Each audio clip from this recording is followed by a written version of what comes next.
When it comes to planning, let me give you just a little bit of advice. Sometimes it's easier to give birth than it is to raise the dead. Now, here's what I mean by that. We have a tendency to hold on to things because they worked once. The program worked, the method worked, the strategy worked, the relationship worked.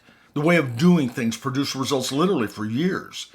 And because it once had life, we just assume that it should always have life. So, what we try to do is we keep working on it. We'll reorganize the darn thing. We'll rename it. We'll advertise it again. We'll have another meeting about it. We'll pour more time, money, and energy into it, hoping that somehow we can make it live again. But listen to me. There comes a time when wisdom has to ask this question. Is this thing still alive, or am I just trying to resurrect something whose season is over? See, there's a difference between perseverance and refusing to let go. And not everything that ends has failed. See, you have to understand that. Not everything that ends has failed. Sometimes it's just simply finished. I mean, a season can be successful and still be over. A method can have been exactly right for yesterday and completely wrong for tomorrow. You know that.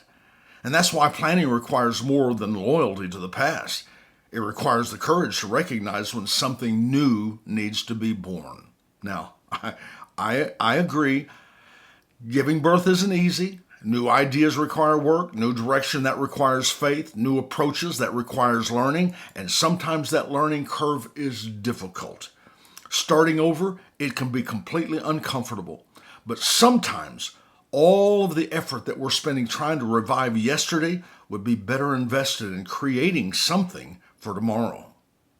So every once in a while, why don't you take an honest look at what you're trying to keep alive and ask this question: does this still have a future? Or does it only have a history? Because sometimes it's easier to give birth than it is to raise the dead. And perhaps the greater wisdom is this: don't spend all of your strength resurrecting yesterday when God may be trying to give birth to tomorrow. Think about that.